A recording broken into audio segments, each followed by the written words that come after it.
السلام عليكم ورحمة الله وبركاته. دمان بأخيار تقييمها بدن أنو هلكن كو وداغنو xogaha gaarka ah iyo dhacdooyinka iyo taariikhda waxaan halkan idin kula wadaagi doonaa laba qaybood oo aan ku eegi doono bal hadda mucjisada ka dhacday 4 jeer oo la isku dayay in qabriga nabiyullaahi maxamed nabadgelyo iyo naxariisi korkiisa ha ahaatee la soo foqo iyo sida Allah subhanahu wa ta'ala markasta oo la isku dayay in qabriga nabiga la soo foqo uu uga badbaadiyay siyaabo kala duwan ba arrintaasi ha u dhacday ku soo dhawaada qaybteena koobaad taariikhda inta la og yahay tiraba dhowr jeer ayaa la isku dayay in qabriga nabiyullaahi maxamed nabadgelyo iyo naxariisi korkiisa ha ahaatee la soo foqo iyada oo waqtiyo kala duwan ay ahaayeen isku dayadaasi sidoo kalena dadka isku dayay ay kala duwanaayeen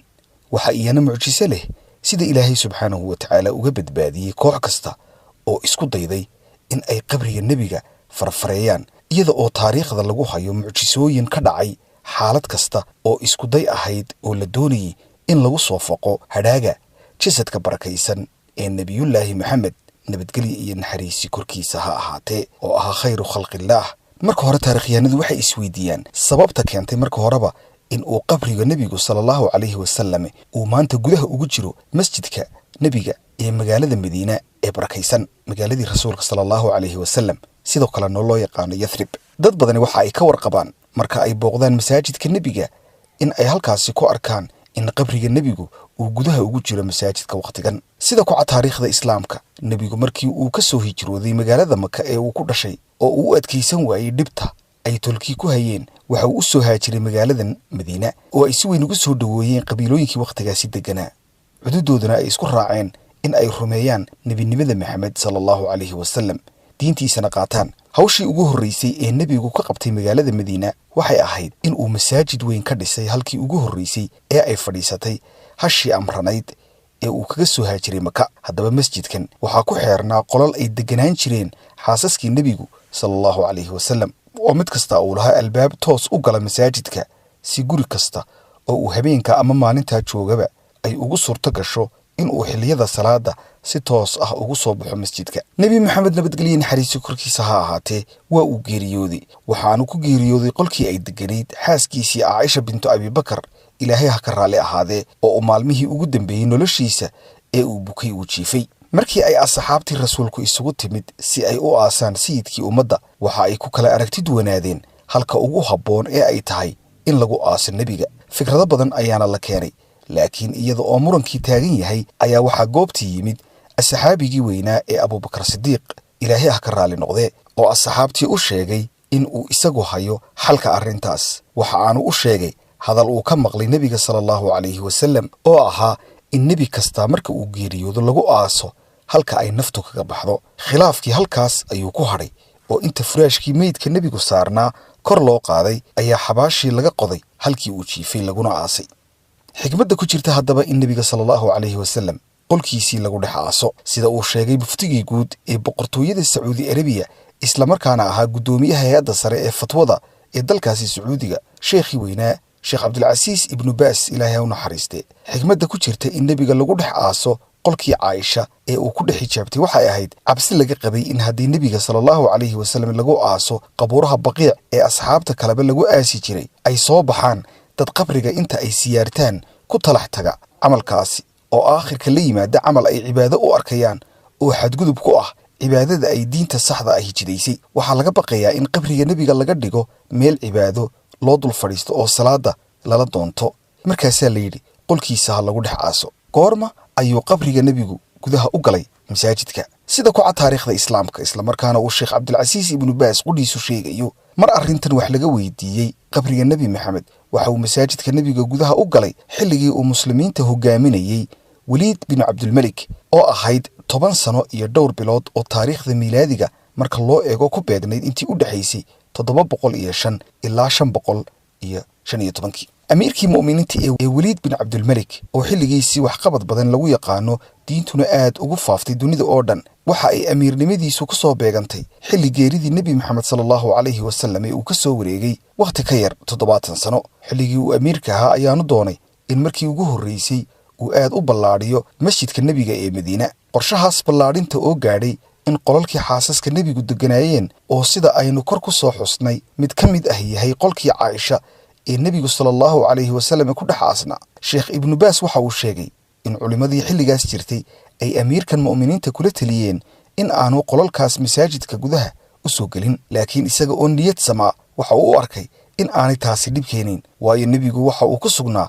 qolkiisa dhexdiisa. markaas macnuhu waxa uu noqonayaa in qolkii uu masjidka soo galay ee ma noqonayo in qabrigii uu masjidka soo galay, iyada oo weliba qaabka farsamo ahaan qolka dayrka sare loogu sii xidhay uu yahay 3 geesood ah, farsamo aanay suurtagal noqonayn in dhan kasta oo laga maroba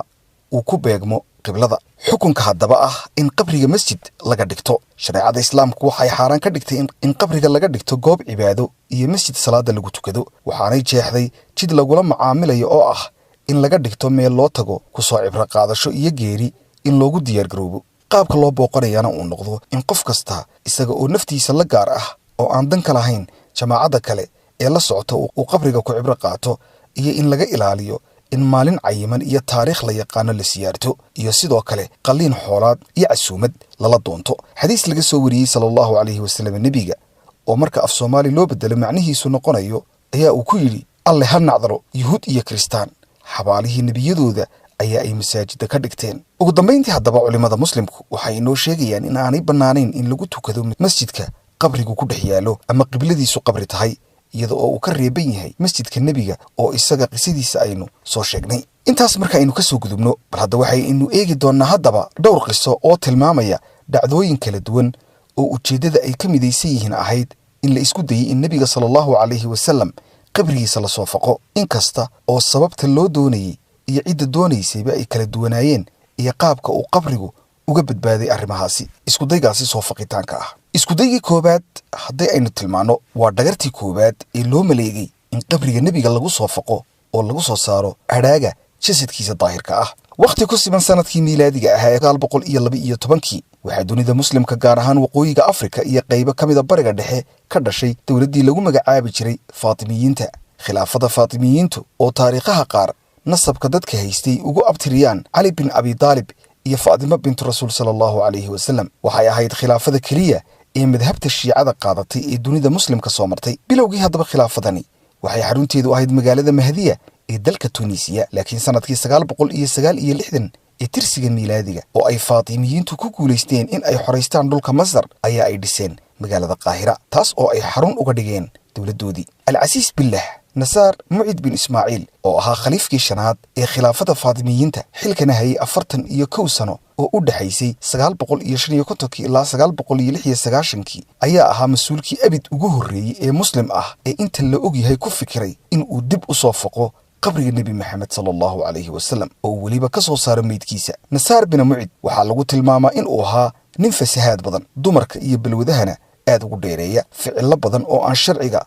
waafaqsanayna ku kacay. sida ku xusan taariikhaha islaamka qaarkoodna, Nasaar waxa uu gaadhay heer uu rabbinimo sheegto. waxa uu ahaa nin madax adag, midabo badan leh, dhiigyacab ah, khiyaamo badan oo ragga qaar ku tilmaameen in uu ahaa fircoonkii wakhtigiisa. tusaale ahaan waxaa la soo sheegaa in xilligiisii uu amar ku bixiyey in asxaabtii nebi maxamed sallallahu calayhi wasallam la laayo oo weliba magacyadooda lagu xardho albaabada laga galo masaajidada iyo shaaracyada, sida ku xusan buugga Siyar Aclaam An-Nubala ee Imaam Dahabi. koox la taliyaal u ahaa khaliifkan oo lagu tilmaamo in ay munaafiqiin ahaayeen ayaa u yimid khaliifkan, waxaanay kula taliyeen in uu meydka nebiga sallallahu calayhi wasallam loo soo raro dalka Masar. taladaas oo uu si aad ah u soo dhaweeyey, isaga oo ku yidhi sidan: marka aynu sidaa yeelno, dadku waxa ay safar joogto ah ku iman doonaan Masar oo yool u noqon doonta muslimiinta dunida oo dhan. waa sida ku xusan buugga Al-Wafaa ee Asamhudi. isaga oo haddaba fikirkii ku socda ayaa uu khaliifkii u diyaar garoobay soo rarista qabriga nebi maxamed sallallahu calayhi wasallam. dhulkii uu damacsanaa in dib loogu aaso ee gudaha dalka Masar ku yaalay ayuu diyaariyey. lacag badanna waxa uu ku bixiyey in qorshahaasi si qurux badan uu u guulaysto. kadib waxa uu diray nin lagu magacaabi jiray Abalfatuux oo ciidan xooggan watay. hawsha loo dirayna ahayd in uu dib u soo faqo qabriga sharafta leh ee nebi maxamed. Abalfatuux markii uu Madiine yimid, isaga oo aan waxba isaga tirinaynin in ay cidi qorshihiisan hor istaagto, maadaama oo aanu ku ogeyn ciidan midkiisa iska difaaci kara ama u dhigma. dadkii kama uu qarin qorshaha uu u socday ninkani. dadkii reer Madiina aad ayay uga cadhoodeen qorshaha Abalfatuux, waxaana la sheegay in quraan ruug ahaa oo lagu magacaabi jiray As-Salbaani uu isugu yeedhay dadkii oo u akhriyay aayadaha qur'aanka kariimka ah. sida aayadaha 12 iyo 13 ee suuradda at-tawbah, kuwaas oo uu alle ku sheegayo in la iska celiyo oo lala dagaalamo madaxda oo laga hor yimaado haddii wacadka ay ka baxaan ama diinta ay dhaawacayaan. dadkii reer Madiina markii ay wacdigan maqleen waa ay gadoodeen, waxaana ka baxday cabsidii diiniga ahayd ee ay ka qabeen in ay ka hor yimaadaan nidaamka iyo hoggaanka Faatimiyiinta. waxaanay ku sigteen in ay dilaan Abulfatuux oo ahaa ninkii ciidanka hogaaminayay ee Madiina u yimid in uu soo faqo qabriga rasuulka sallallahu alayhi wasallam. oo sida ay taariikhdu sheegayso ninkaasi qudhiisu dib isula yaabay kana qoomamooday in uu amarkan hogaamiyaha iska soo qaatay isaga oo aan diintaba eegin. waxaa taariikhdu xustay in maalintii ay ciidamada Abulfatuux dib uga noqdeen faqista qabrigan lafteeda ay soo dhacday dabayl si mucjiso ah u xoogan oo xataa awooday in ay legado geeli iyo fardihii ciidankaasi wateen oo ay dhulka ku daadisay. sidaas ayuu ku baaqday qorshihii koowaad ee soo faqidda qabriga Nabi Maxamed, nabadgelyo iyo naxariis korkiisa ha ahaatee. halkaas aynu saaxiibayaal ka sii wadi doonaa qaybta labaad oo aynu ku eegi doono hadda qorshihii labaad, kii saddexaad iyo kii afraad oo aynu israacin doono haddii eebba idmo qormada tan ku xigta. waa qorshayaasha isku dayga ahaa ee loo maleegay qabriga Nabiga sallallahu alayhi wasallam iyo inta jeer la isku dayay in la soo faqo. halkaas aynu ka wada socon doonaa haddii eebba idmo. haddii muuqaalkani si uun kuu soo gaadho fadlan like saar adiga oo channelkana ku soo biiraya haddii aanad weli ka mid noqon asxaabta nagu xidhan.